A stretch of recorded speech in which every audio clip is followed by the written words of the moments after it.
Hello and welcome to After the Flag from the Circuit Ricardo Tormo, the final round of the MotoGP World Championship, where today we've seen history at the front, a Ducati 1-2-3 for the first time ever, and of course we say goodbye to the icon, the legend, Valentino Rossi, who had a great ride actually in 10th place. I'm Steve Day, joined as ever by Simon Crafar for the last After the Flag of the season.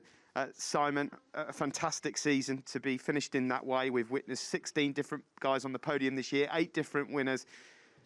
But Ducati have just been so good at the end of this year, particularly Pecco Bagnaia, who's the winner. And in a way, I suppose that's rather fitting that one of Valentino Rossi's protégés takes the glory. He's just been a class above the rest. But all in all, first of all, your thoughts on Ducati 1-2-3. What an achievement. Well, I genuinely think it was so powerful what they did today, this whole event, because coming into this race, everyone already thought the Duke is the bike this year, you know.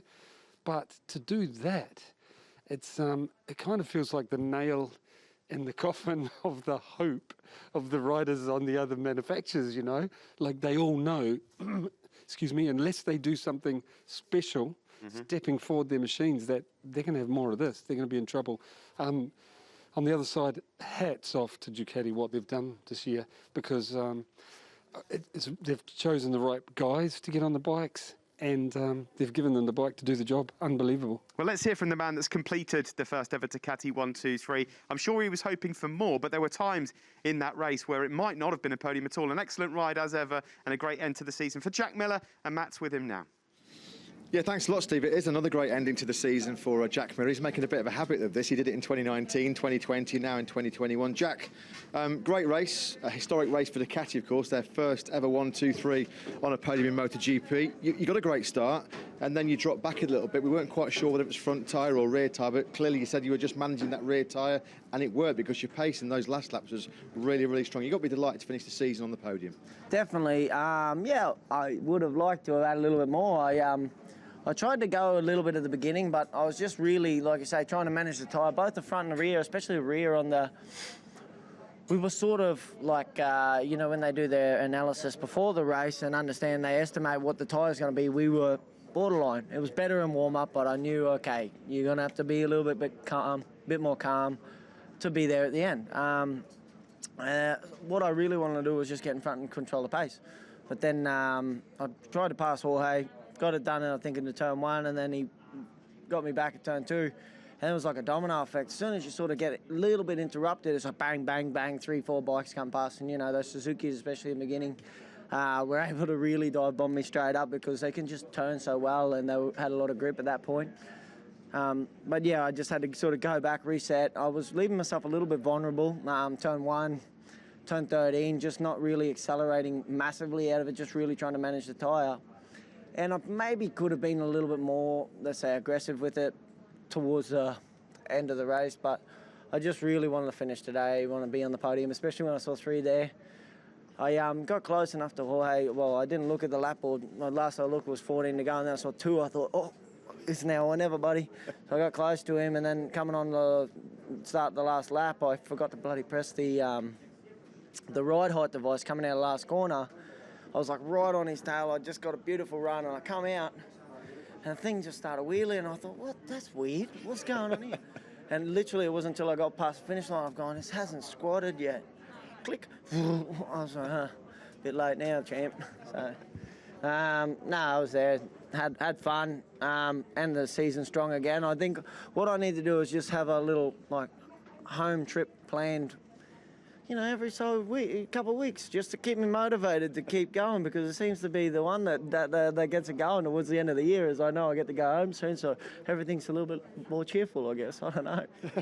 Incredible way to end the season, Jack. Looking ahead quickly to 2022, I mean, you've had great form of late. Pecco's won 4 of the last 6 races. You've won the Constructor Championship, the Team Championship secured today as well, and this historic first Ducati lockout of the podium.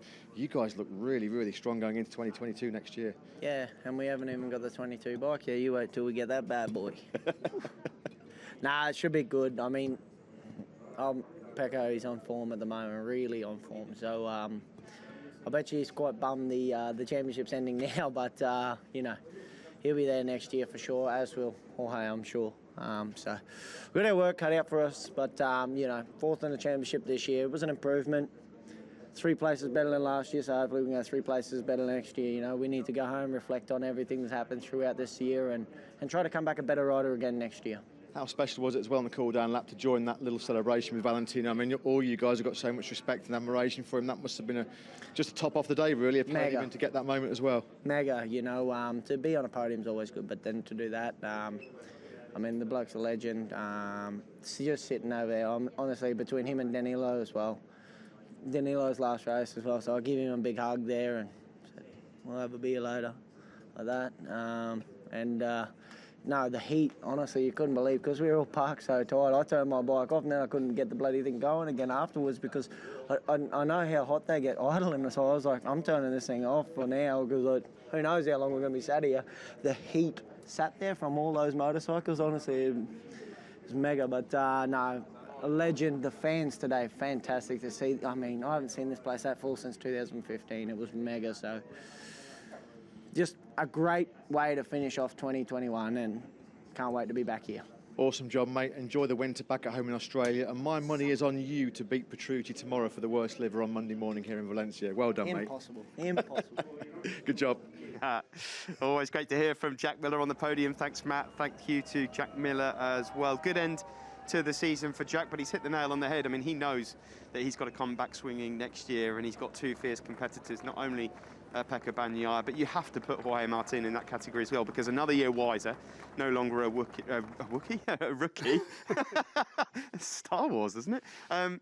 No longer a rookie, and he's going to be quite a powerful unit, I think, next year. He definitely is. I will be surprised if Jorge can step up to that golden group of boys that are fighting for the championship. I only say that. I'm a big Jorge fan. I'm just saying, I think he needs a little more experience, meaning 2 years on these bikes at these tracks. So you're going back to all the tracks for the second time. Then once you've done that, I think that's when you're really to fight for the championship, you know. There is no doubt Jorge's going to win some races and fight, you know, get on the podium. I just think if he does better than that, that's astounding. But yeah, we're going to get on to about Jack. I genuinely believe that Jack can make this step from what he's done this year to being there every weekend. I really do. I think he knows what it takes to do it, and fingers crossed I'm not wrong. Well, let's see. Certainly hope so. Let's hear now, though, from the race winner. What an end to the season it has been for this young man. A fitting way to say goodbye to Valentino. His protege wins. It's 4 wins in 6 races for Pecco Bagnaia, and he's win back now.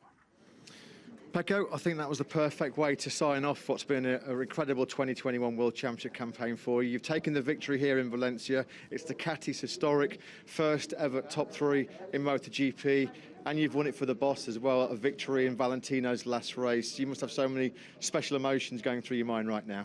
Yeah, it was incredible. The only way possible to celebrate him was to win with his helmet. There's Vale with me and in the top of the podium, so I'm so happy. This year we learned a lot, we grown a lot, and we are very competitive. For next year, everything is ready to start and trying to fight for the title from the start. But now the only thing is to celebrate Vale. And I would like to be there with in his garage already, but I wait the finish of the conference to arrive there and to drink something with him. Talk to us about the race, because you were very patient behind Jorge Martin, who had a very strong rhythm, and then you got to the front, and on lap 16 you set the fastest lap of the race. It looked like clearly you were going to try and make a breakaway. Were you surprised that Jorge could still stick with you and keep the pressure on? The thing was that I was knowing that my pace was faster than the Jorge's one, but I don't want to take so much risk. Turn 2 I was low because I was every time I was crashing turn 2, so I was doing it a bit more slow, and it was recovering every laps. But I was sure that this pace was very competitive and was enough to open a little gap. because also in the braking and partner 2 I was quite competitive. Jorge did an incredible job for the first part of the race. I was struggling a bit at the start to overtake him, but then when I see where it was possible, I tried, and nothing. I just tried to set my pace. So this one is one of the best victories of this year, I think, because I started bad, then other riders overtook me. I had to be back, and finally achieve this result. So in the day where Vale finished his career, so perfect job. You've had a fantastic finish to the season, 5 poles in the last 6 races, 4 wins in the last 6 races. Ducati locking out the top 3 today. I mean, it's been a fantastic 2021. How confident are you for next season, and how worried should your rivals be after the way you finished this year?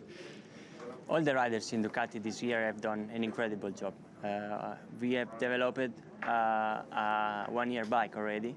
So this year, maybe Ducati have changed a bit his mind with us. We are all more young. So we started, I think, working a bit different. And from the start till now, the bike have changed nothing. The bike is the same. But the setting, everything is different, and this helped us a lot to be more competitive.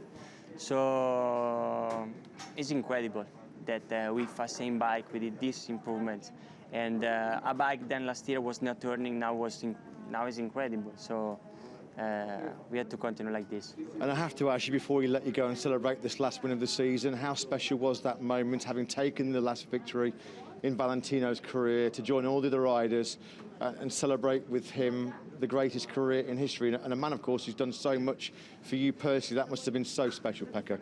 So special. Thanks, Vale, first of all. Incredible day. The hug I gave to him, he gave to me after the checkered flag was a true hug. I think that I shared all what I thinking about him in this hug, and emotional moment, but very nice. Congratulations, Pecco. You've had a fantastic 2021. You're going to be a big championship contender in 2022. We look forward to seeing you next season. Well done, mate. Thank you very much. Yeah, thank you very much, Matt. Thank you to Pecco as well. At the start of the season, not many people would have picked him out as being such a force. I don't think many of us did, to be honest, either. But he has turned into quite the rider, and there is absolutely no doubt about it, Simon. Pecco Bagnaia is going to be straight up there at the top of the list as one of the favourites for next year. First of all, what a lovely guy. You know, he really is. And he's like that off camera as well. There's no act. And how open and honest he was as well about settings and, you know, starting the year with the same bike, how they've really improved it. And that's bang on, you know, because once they found those settings, they haven't had to change, you know. Yeah. And they've been competitive everywhere with it. You say you wouldn't have picked him. We saw glimmers of it last year. We saw his brilliance a few times, Mazzano being one of them when he crashed out. Absolute brilliance. Speed at a track that no one else on the Ducati could go fast. So I think that's part of the reason Ducati have chosen the young guys, you know, and these young guys, like you said, have been able to use the bike in a different way.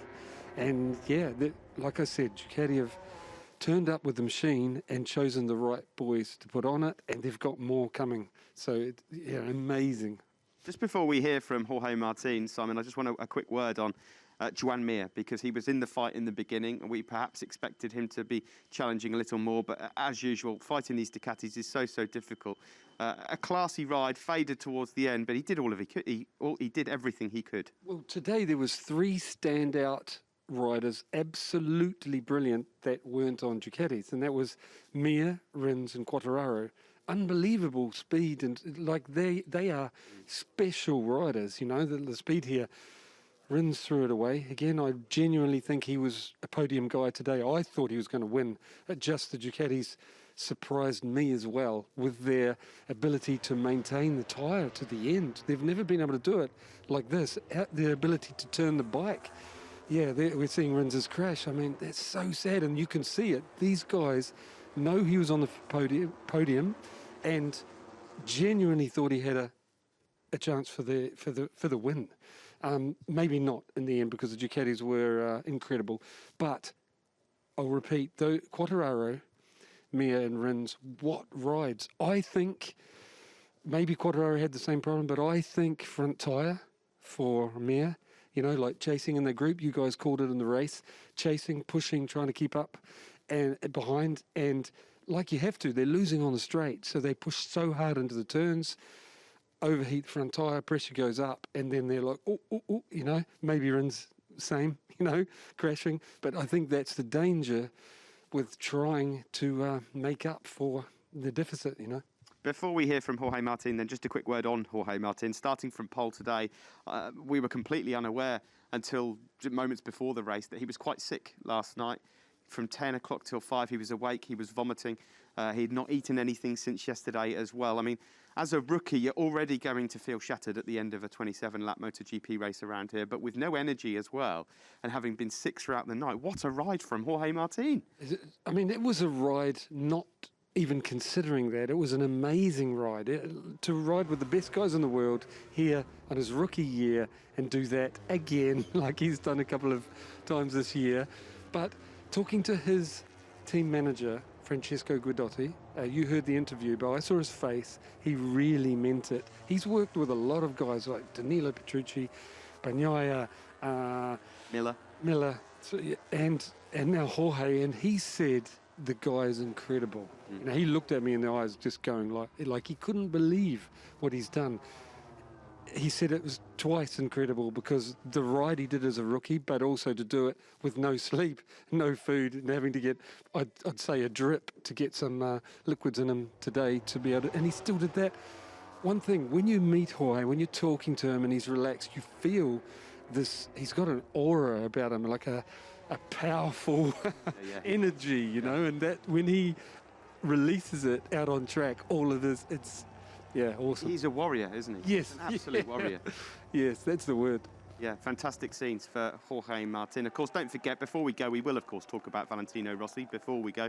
And we will also talk about Remy Gardner as well, who's become the Moto2 world champion here today in what has been a fantastic season. Elsewhere, Brad Binder struggled a bit. A good start initially for Brad. He got up to 5th, and then a mistake on the opening lap just really cost him any chance of finishing in the top 5 today. Yeah, real shame about the mistake. Brad on Sundays, we've said it over and over again, a great ride, I think. They've been struggling all weekend, front wheel locking, like we heard in Portimao, and lack of drive off the turns, and struggle with all the riders. I've heard the same thing. And what a great effort, as always, from Brad on Sunday. Miguel, I mean, the guy is wonderful. He is, to me, Pecco Bagnaia-esque. The magic, the quality in all areas in managing race, and he's lost at the moment, and I seriously hope they find a way, because it'd be great to see him back fighting for the front for the championship next year. The riders are just entering the press conference room now, so and I understand Jorge Martin isn't going to be interviewing. He's not feeling very well after that race, which is a terrible shame. We send our best wishes to Jorge Martin. Before we go then, quick word on Remy Gardner, world champion today. I'm sure you're absolutely delighted. I know that you're close to Remy. You know Wayne very well as well. He got the job done in the end. He really did. You know, I just, whenever I think of Remy, I think of the kid struggling 3 years ago, and nobody really believed in him, you know, making too many mistakes. And I said to Mick Doohan, the guy's got it, you know. And I'm just so glad that he's realised his potential. That's it, because a lot of riders don't, you know. That you see what they've got, it doesn't all come together, they don't get in the right team, like was happening to Remy early on. He got in the right team and showed what he can do, and super happy for him. Yeah, fantastic job. I mean, there were some moments in the race, I have to be honest, where there must have been a few nerves going on, because of course Raul getting to the front, and there was so much going on around Remy. A lot of harsh moves up ahead of him as well. Yep. Remy put the World Championship winning ride in last week. He was unbeatable. Doesn't matter what tyres Raul chose. This week, Raul knew what he had to do and had one of his rides, magic, like his quality. Remy, can you imagine being out there, trying to stay out of trouble, riding as fast as those guys do, knowing you make one mistake, championship's over? Must have been some pressure, right? And again, he coped with it and did the right thing, I think, staying out of trouble. Congratulations to Remy Gardner. the last thing before we go, because the press conference will be starting shortly, of course, is Valentino Rossi. It's the only place that we can end, really, his 432nd and final MotoGP race. And it has to be said, not a bad effort from the 42-year-old at all. For the majority of the race, he was in the 131s. He stayed in 10th. He stayed strong. That's probably, maybe even his best race of the year. Well, we've said repeatedly how tough this series is, you know. It's incredibly tough. And a guy of that age, I'm not saying it because I love Valley, because I do, but I didn't think he could do that today. It was amazing to go out with an effort like that, you know, with so many good guys behind you, including Franco Morbidelli on the same bike, you know, beat him. Yeah, incredible, like he's done so many times. I think everything that can be said about Valentino has been said this weekend, and it was a great way to send off Valentino. Fantastic fans here today at Circuit Ricardo Tormo as well. That was brilliant to see. He takes the bow, centre stage. He has been the greatest showman of MotoGP. We owe him so much, Simon. It's sad to see him go, but I think the future's in safe hands as well. So on both parts, it's sort of sad to say bye, but there's so much to look forward to. Yeah, you know that I'm a big fan of the young guys coming through, because if Valley had done another year, to me, it's blocking, like I've said, the chance of a lifetime for another young guy to prove himself, you know. So, but at the same time, to see Valentino put an effort in like that in a sport where you need to be young, you need to be fearless, you know, you need to be ready to risk yourself, talent, natural ability. And 42 years old, and only 9 guys beat him, you know, riding their hearts out. It's truly awesome. Well, that's all we've got time for here in After the Flag. The last round of 2021. Simon, my thanks go to you. Thanks to Matt Birt as well. And a huge thanks to everyone at Dorna, and particularly all the people you do not see behind the scenes that make this show work. It's been a spectacular year, but it's time to say goodbye. Grazie, Vale.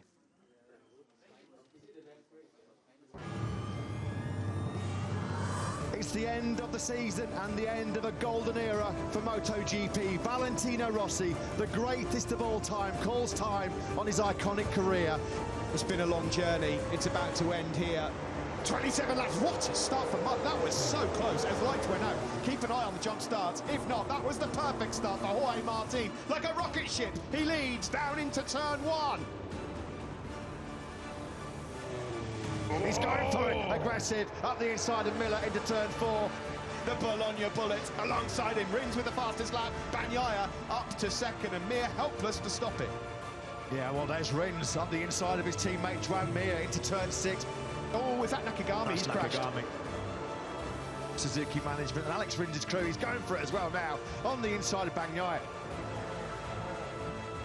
Oh, Rins has gone down. Alex Rins has jumped off how many times? He's getting closer. Yes, he is. Coming. Here it comes up the inside. Bagnaia leads then into turn 14. So there's a move.